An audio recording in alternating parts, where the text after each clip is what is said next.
I'm Alec Baldwin, and you're listening to Marketing Trends, and the leads aren't weak.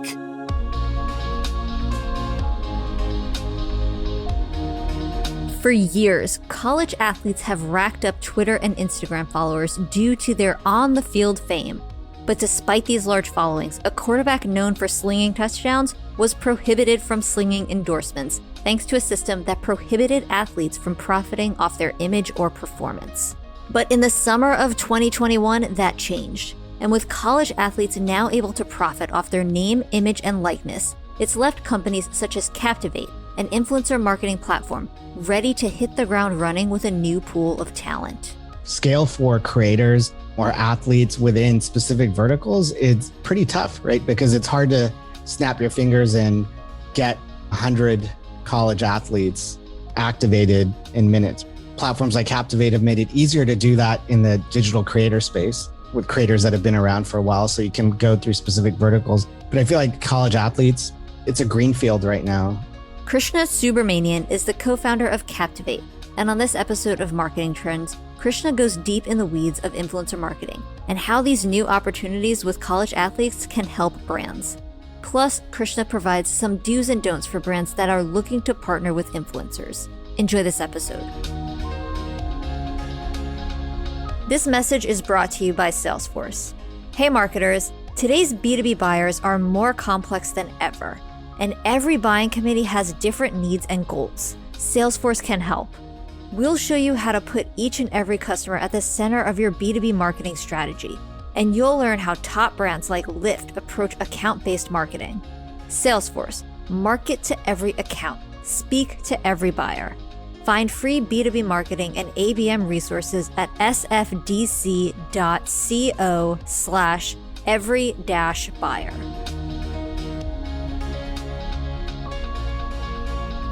Welcome to Marketing Trends. I'm Ian Faison, host of Marketing Trends, and today we are joined by a special guest. Krishna, how are you? I'm doing amazing. Happy Friday. Yeah, happy Friday indeed. Super excited to have you on the show talking about Captivate and all the cool stuff that you all are doing. And your background, not necessarily as a pure marketer, but a hybrid, a serial entrepreneur and a marketer. How'd you get started in marketing in the first place? Sure. So I went to undergrad at UC Davis. Got a bachelor's in medical microbiology, was on my way to medical school, and decided to take a year off. I was just getting burnt out. Moved out to New York. I was doing research at the New York Academy of Medicine during the day. I was staying in my uncle and aunt's basement in Queens. And so in the evening and night, I'd come home and I was building websites and apps and just working on different projects to make money, to move out into Manhattan. One thing led to another, and ended up meeting some folks that were in the advertising space, moved back to the Bay Area, and helped start up Blue Lithium, which was an online ad network.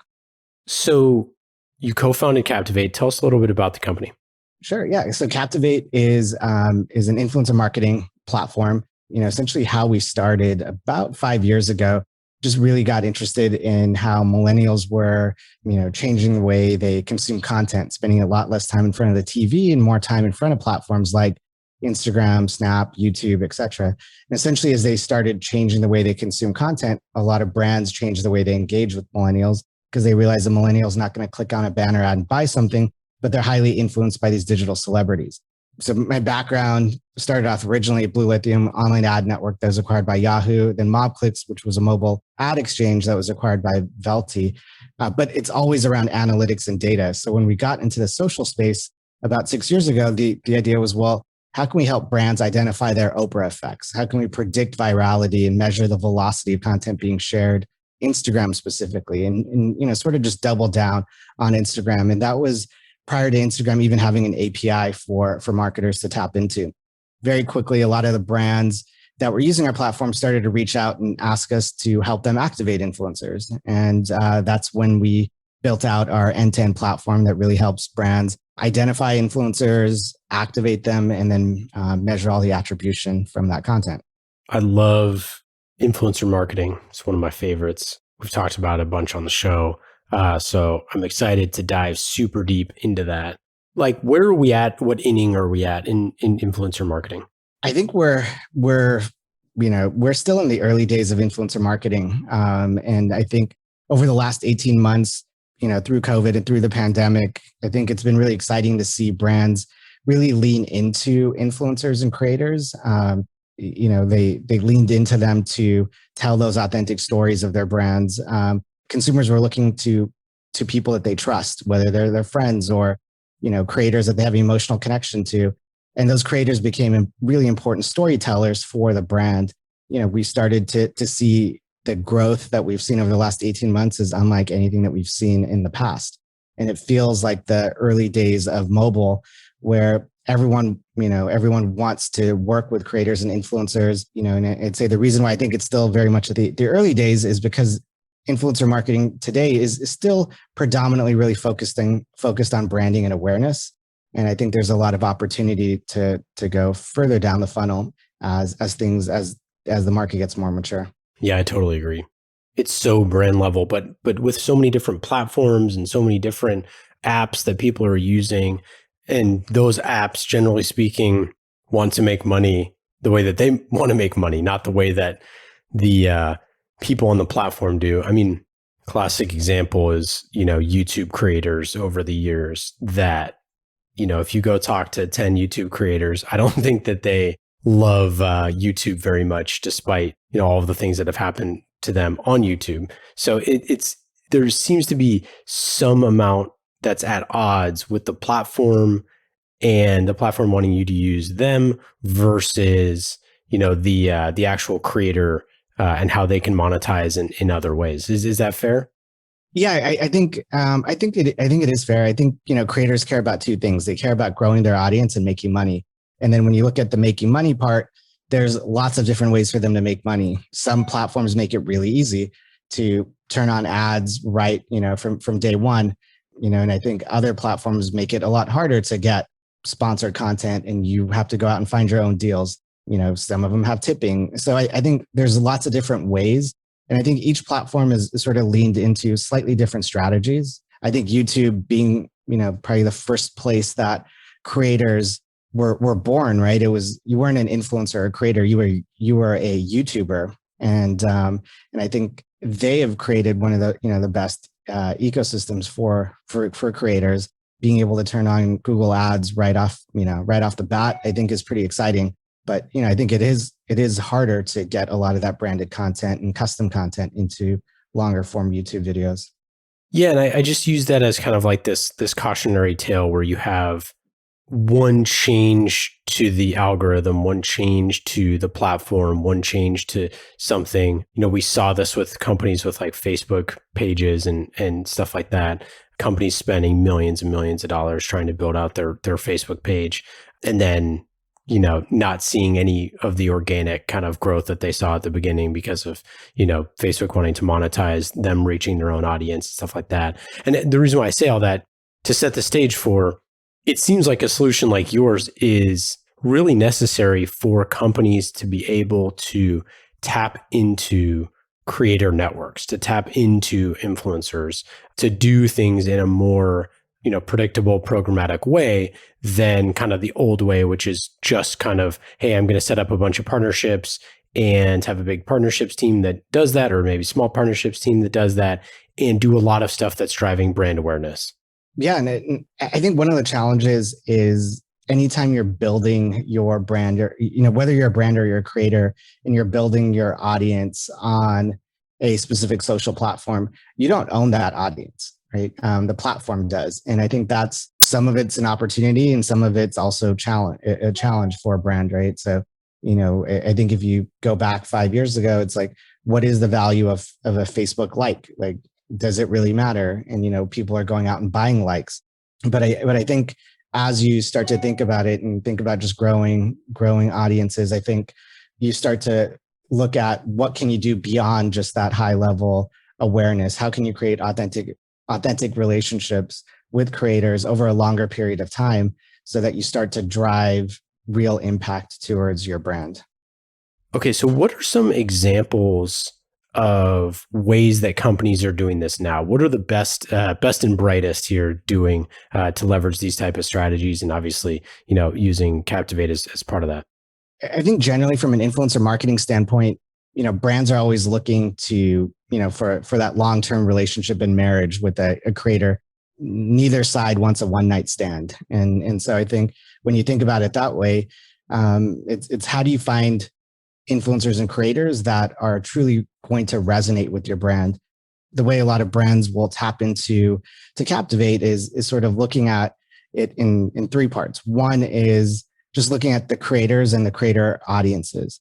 What type of audience demo data does a creator have? How does that overlap with the same, personality archetype, brand affinity that I might have as a brand? The location of the creators, the age, gender, all of those metrics are sort of the first step of identifying, if an influencer is going to make sense to actually partner with. I think as you go through that step of just going through these in-depth creator profiles, you start to look at all the data and then start to activate these creators. I think thinking about activation strategy is you can think about it in two ways. One is, in phase one, let's say you activate 25 creators, right? And you go out there and you put together a specific creative concept or strategy for all of them. And you see how each individual creator performs on that first campaign. And, some might have an audience that really resonates with your brand. Some, the creator that you thought might perform the best might be the worst, and vice versa. But what that allows you to do is do a quick test and then start to narrow that down, where you can go ahead and then take the next activation and narrow it down to, let's say, the 5 best performing creators, and start turning them on an ongoing basis, so that perhaps they're posting monthly and just creating this really strong partnership with your brand. The things that we see performing really well are more of those always on types of campaigns, where the creators are embedding that brand into their day-to-day life on an ongoing basis. Whether you're getting paid on a performance basis, driving downloads to a game, or just for certain amounts of awareness over the course of a month, it still creates that authenticity, and your followers then start to believe that a lot more and start to, follow along.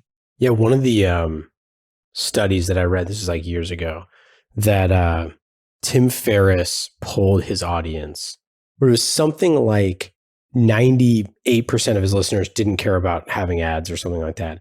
And 80% of his listeners actually enjoyed his ads because they taught them about products and services that like Tim uses or is a fan of. And I'm like, man, that's what you want to hear as a marketer, right? You're like, let's activate that guy. And obviously that's why the ad units on his show were like crazy expensive. But if you look at some of the best, and taking podcasts as an example, some of the best podcasts that have massive followings, the marketing that they're doing is so like long-term and deep and embedded, in addition to obviously the thing that they're doing that's just, host read ads. But they're doing partnerships that last for years. And like, that's a great spot to be if you're that type of a company. Yeah, 100%. There's a fitness creator that I follow on Instagram, Devin Levesque. He partners with probably about 10 different brands, but you see those brands every day. It's like Gymshark, Core Water, Whoop, whatever it might be. And if I look at that and I'm like, his intensity is at another level, and I feel like I need to be wearing these shoes or wearing these pair of shorts, or, I need the Whoop to be able to compete. It doesn't feel like he's selling anything. It feels like that's the secret sauce that he uses to stay in shape or whatever it might be. And I think that's what drives a lot of the people to just go out there and follow him, right? They want to see what it is. They want to know, even if he's not out there saying, buy this, buy this. It's funny when we, one of our shows that I hosted for a long time, we would get a bunch of stuff sent to us from, all sorts of different folks that, wanted us to try different products and things like that. And it's so funny, as like the creator, you're trying all these different products, and it's really obviously fortunate and cool, but you really start to have an affinity to certain companies.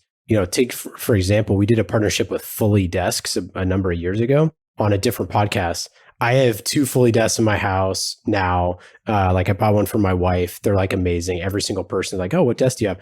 But it's like those sort of things where it's like, it actually is like my favorite desk, right? And it all started because we did an ongoing promotion with them that turned into, them outfitting our office and doing all this stuff. And like, it was so impactful for us as a business, but also impactful for them in driving results. And like, if you can be that marketing team that is doing that for creators, like they will go to bat for you forever. Because not only are they going to keep using your product and getting their creator network to use your product or believe in it, they'll also defend you, right? And that's the strongest thing you need, right? Is not even the creator defending the brand, but the creators following defending the brand, right? And I think that's how loyal fans are and followers are, and that's like the ultimate, sort of win for a brand when people within the comments are defending the brand or talking about how much they love it.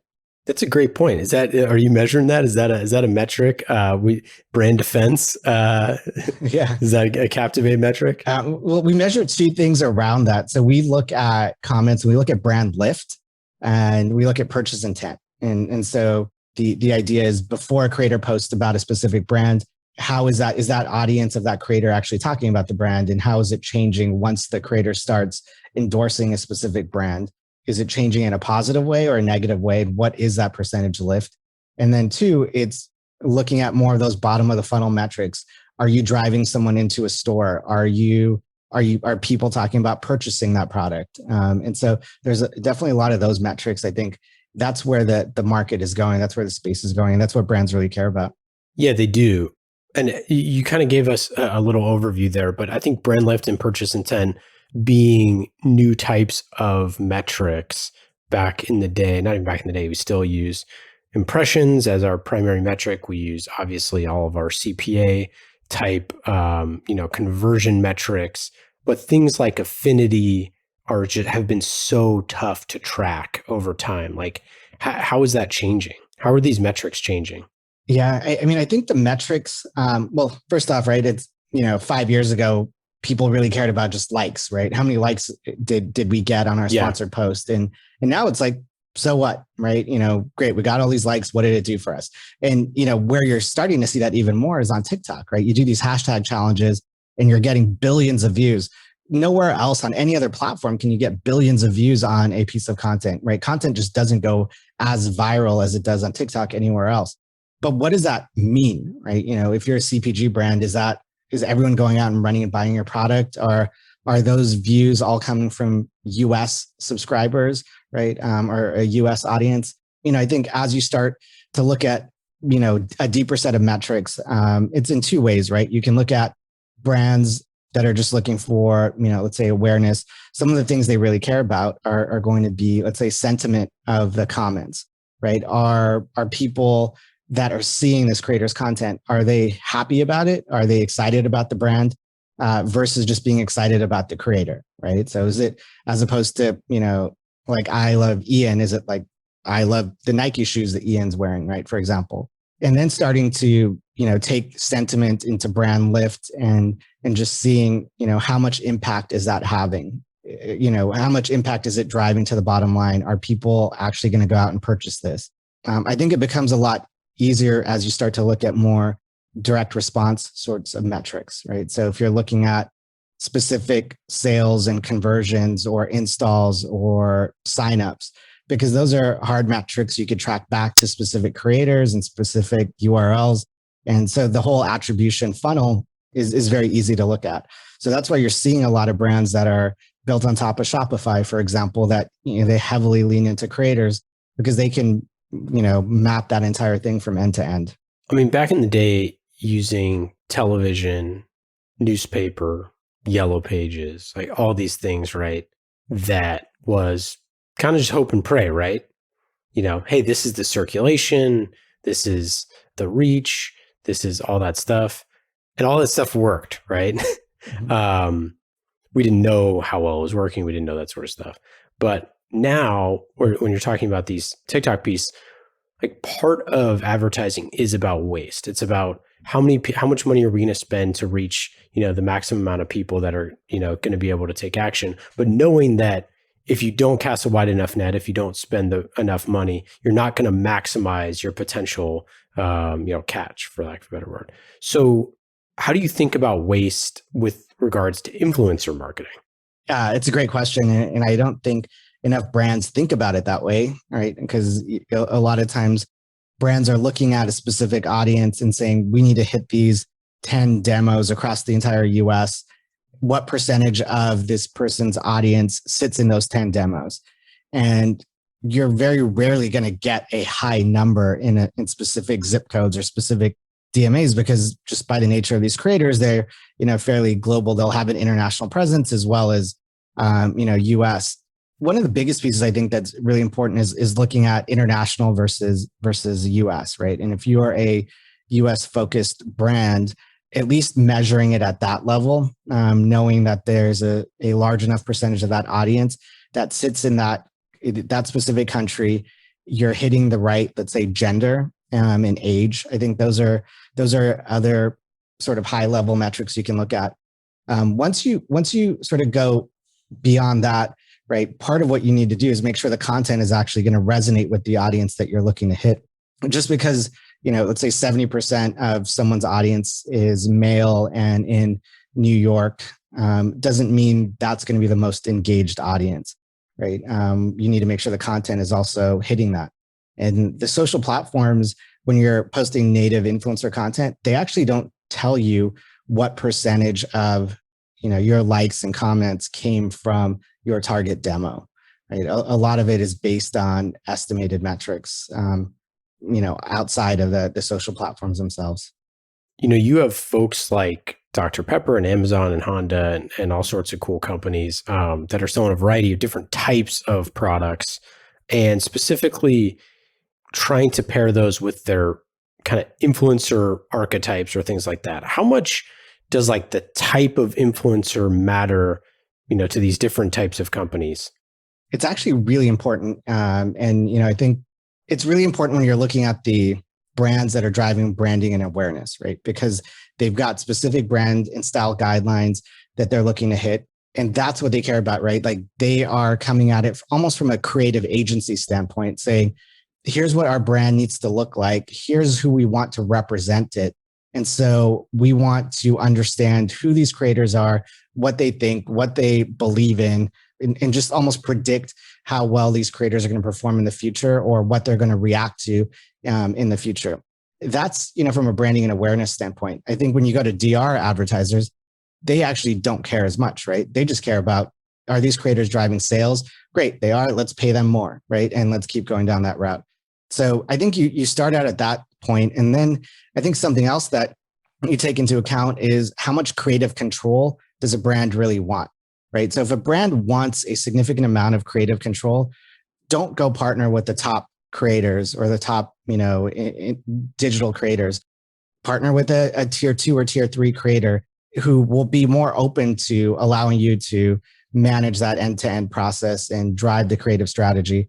If you're partnering with a tier 1 digital creator, the whole reason you're partnering with them is because they produce amazing content and they know how, and that's why you're going to them, right? They know what sort of resonates with their audience. And I think that's one of the biggest mistakes brands will make is, partnering with the tier 1 creator and then telling that creator exactly how they want them to produce content, what it needs to look like, what they need to say. And it just takes the entire authenticity away. And then, everyone wonders why that content didn't perform well. Yeah, that's an absolutely fascinating kind of insight. And it's so obvious the way that you said it, but I hadn't really thought about that you have certain like large scale brands that are almost more concerned about their image than the results of the campaign. And then you have certain people who are more concerned about the results of the campaign than like who is even peddling it. I mean, it's so fascinating because it speaks to like this totally new type of ad inventory that is so dynamic. Dynamic is already a word in the ecosystem, but it's something so different. Like influencer marketing is just so ridiculously complex. I agree that's like the early days on this stuff, but it's so much more difficult to figure out from a company perspective than any other type of marketing like ever in history, because there's just so much more there's so many more things that can happen. You're like you said, you need to predict whether or not there's a probability that your influencer gets canceled, in the next 6 months, right? If you're the type of brand that cares about that. Or if you're not, maybe you want that to happen so that their, catalog gets more exposure or something. I mean, it's just it's so personality driven and complex that it adds a level for marketers that I'd imagine is obviously why they choose a platform like yours to support, but that it's just very difficult to wade through. Oh, it's extremely tough, right? And I think it's because you're partnering with creators for the exact reason that you're worried about partnering with them as well, right? So you want their creativity and excitement. You want the potential to go quote unquote viral, but because of all of those things, you also don't know, there's a lot of unpredictability. How is their audience going to react, right? You mentioned canceling. Canceling's almost become cool in some aspects, right? Or people are just going out and constantly trying to cancel a specific creator. You've got that, right? Where creators, the fans that follow these creators will go out and just find reasons to hate them, message the brand and say, oh, did you know that this creator's brother's wife's mom said something racist on Twitter? Here's a screenshot of it. I can't believe you partnered with this person. And then run it up the chain to the CMO of a brand. The CMO of a brand will come to you and say, how could you not know this? How did you not look at this? And like, how could this possibly happen? Right. Things like that happen, every so often. Or, I think a couple of years ago, there's a YouTuber, married, and she has a few kids. She adopted a kid, but during the course of a partnership with a few brands, she gave one kid up. The kid that she adopted decided she couldn't take care of the kid anymore and gave it up. She got so much negative press for it. And then all the brands that she was working with started to show up in the same articles saying, this creator partners with X, Y, and Z. Then those brands get really upset saying, how did you not know this is going to happen? And so that unpredictability is, it's something that you can only predict, to a certain extent. And, I think a lot of these creators understand, right, their largest revenue stream is coming from branded content. And so they typically are making sure they're brand safe themselves. But there's always that 1% chance that something crazy could happen. And you just have to be able to react to it in the right way. It's a horrible situation. That's really terrible. Oh my gosh. Well, and it's like, it speaks to, I think these are people's lives, right? Like, they're not professional media people, for lack of a better word. They're not, necessarily trained in any of this. This is literally their lives, on display. And it's pretty easy for, multitudes of people to jump on, the decision-making of other people. And it's crazy that it even like comes back to marketing teams that are buying those ads. But it is the state of where we are today, for better or for worse. And there's a lot of companies that, that don't want to deal with that. The other side of this is there's a lot of companies that feel very, uncool, that feel very far from creative, that can't possibly do the things that, they want to do with their brand voice or things like that. And they look at these influencers as a way to not just extend reach. It's not just like ads to them. They want that brand affinity with the creator. Can you talk about like why affinity is something that like matters or does it matter? Or is this something, we talked about a little bit with people getting defended in the comments, but it's something that, like, again, this is, maybe you'd have that with certain advertising on different TV shows in the past, but it's not something that necessarily you could do at scale. Yeah, I think brand affinity is really important. And I think it comes into one is, does the brand share common values with the creator? And I can't tell you, over the last 18 months, that's become one of the most important things when a creator is saying, well, what are the brand's values? Are they the same values that I have? How do they look at diversity and inclusion? And, so it's not just a brand picking a creator, it's also a creator picking a brand. And I think these shared values really help build a relationship, which tends to keep people more loyal together, right? Whether it's the creator realizing, this is a brand that I actually believe in and I can associate myself with, and it's a brand that I could love and get to know, versus just saying, cool, send me the product, let me post about it, and let's move on.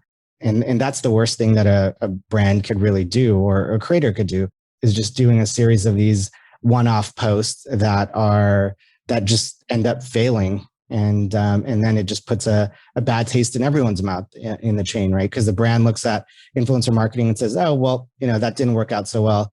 The creator's like, I just got, one-off post. It wasn't great. And then the creator's audience is like, and this creator just keeps posting about random brands that I never see again.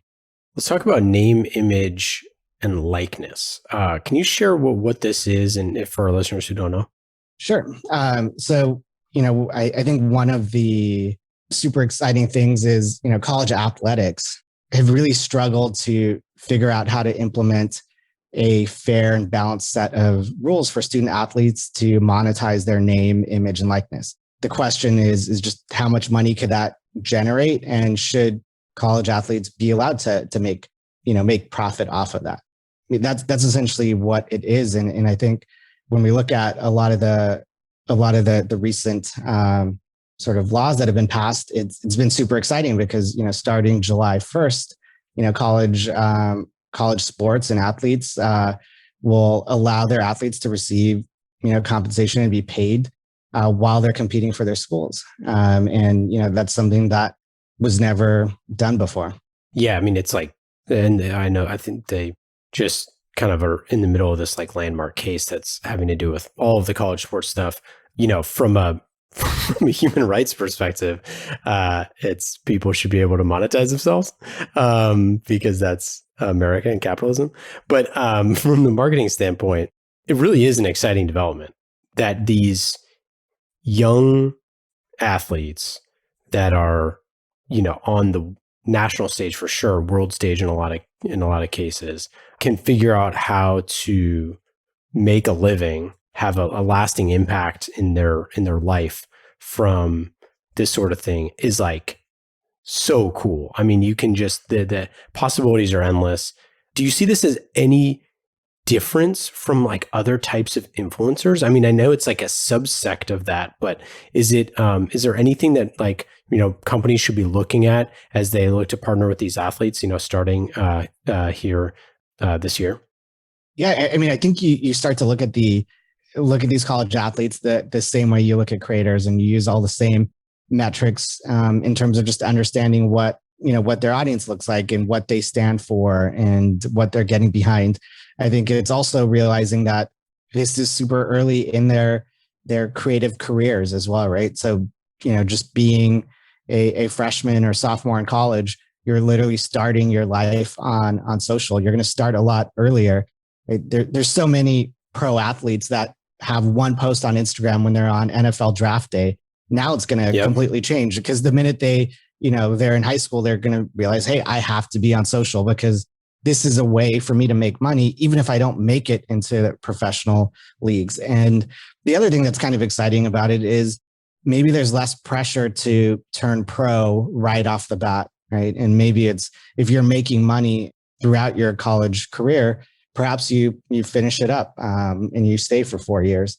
But I think it's, from a brand perspective, it's the same thing, just realizing that, it's even earlier than just influencer marketing and digital creators. It's college athletes that are still learning about everything, understanding that, college athletes, just like any other college student, there might be ups and downs that happen, and you just have to be ready to react if something does happen.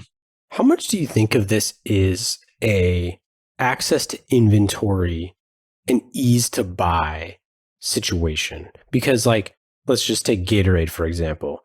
If Gatorade wanted to be a sponsor for the top, basically every 5-star athlete, let's just say, or maybe like every 5-star quarterback or something like that, that's a rising freshman in college football. And they could do that, like, snap their fingers.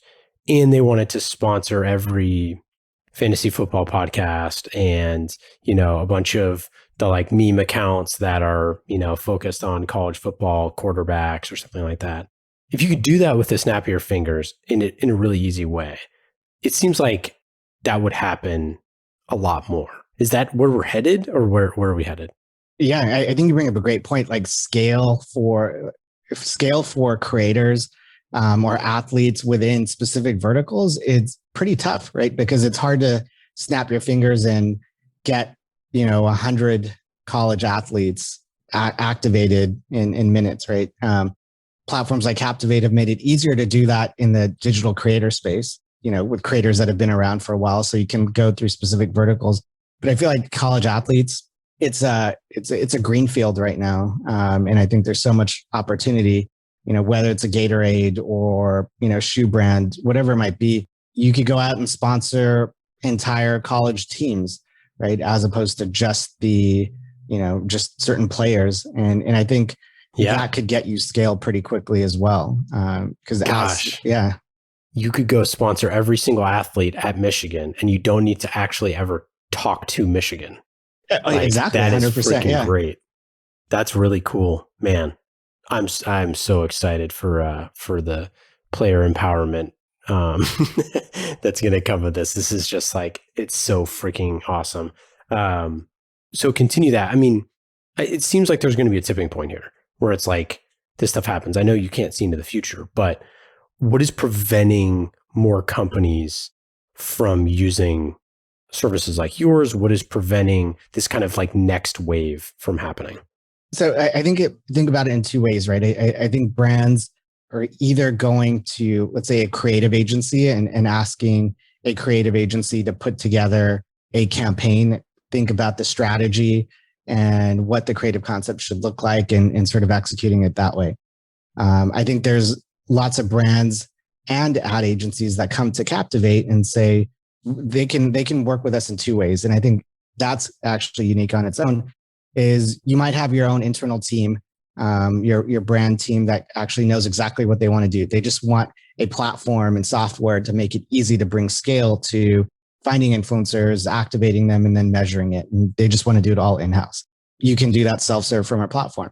But the benefit of working with Captivate is, let's say your budgets outgrow your marketing team and you need to lean on another team to help execute on campaigns.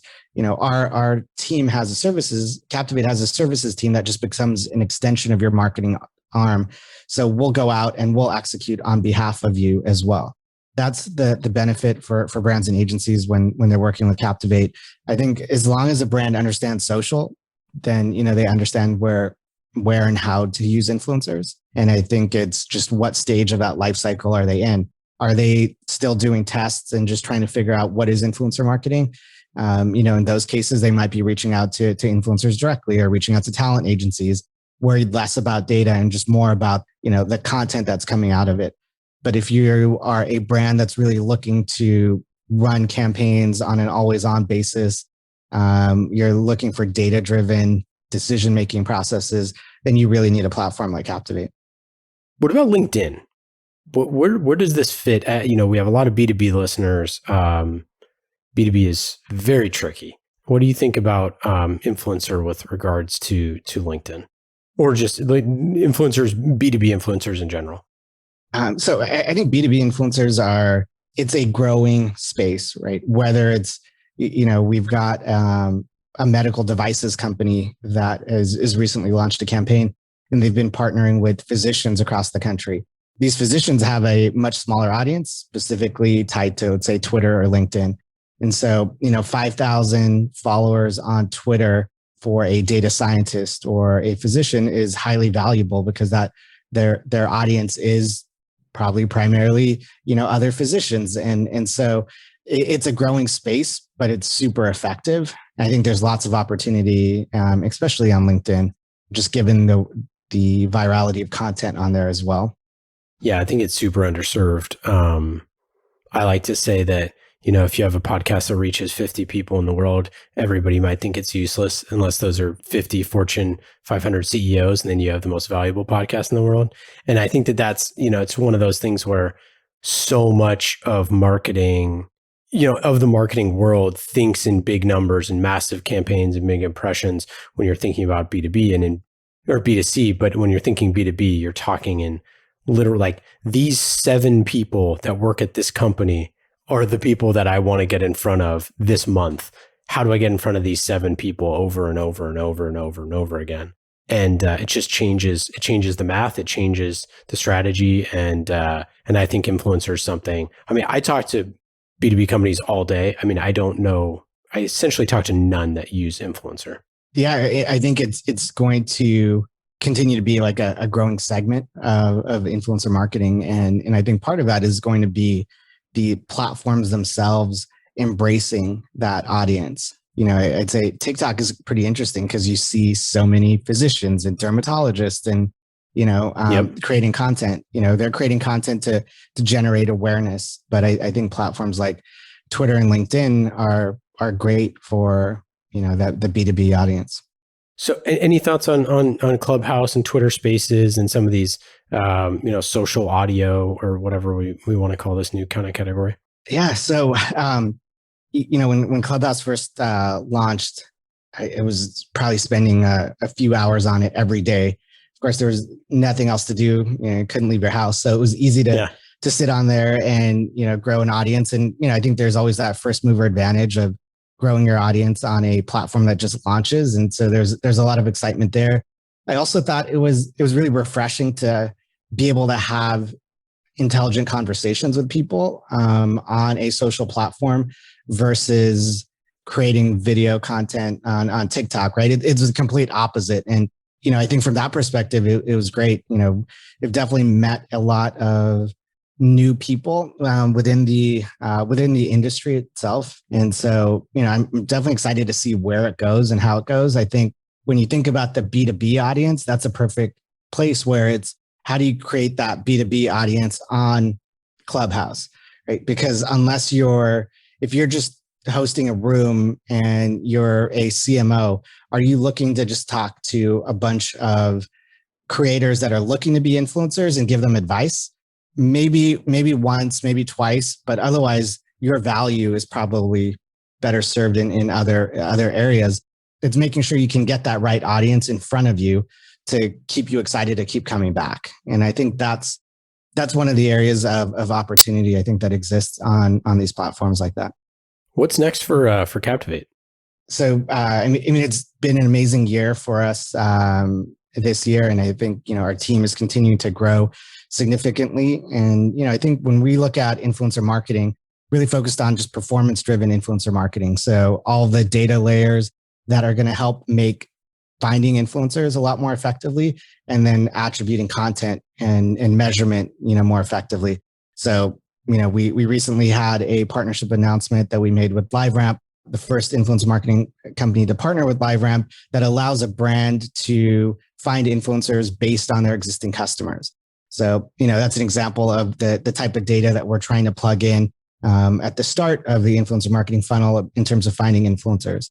And then if you go to the other side, it's just looking at different ways of looking at attribution. So, we've integrated into a lot of the e-commerce platforms like Magento, Salesforce Commerce Cloud, Perversion, et cetera. But we started moving upstream too, and, integrating into platforms like AppsFlyer and Coachava and, things of that sort that really allow you to see the end-to-end nature of influencer marketing and drive attribution and results back to the content that was created.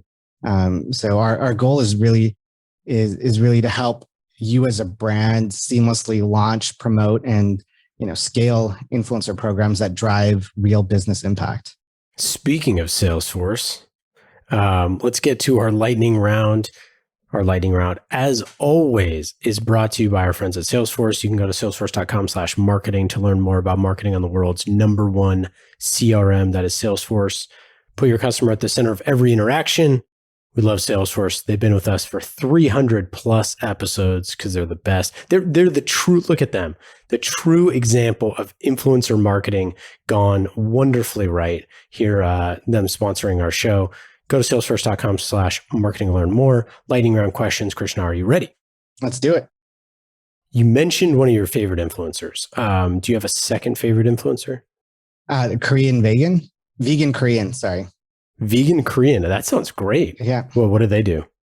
You've got to check it out. So she talks about a lot of different topics impacting society. But while she's doing that, she is like, let's say social justice, things of that sort. She's also cooking at the same time. And so it's just super passionate, well-produced content. And it keeps you really engaged because you hear her voice while she's preparing a meal. It's awesome. As someone who's built a career in marketing and advertising, what's one campaign that you're jealous of?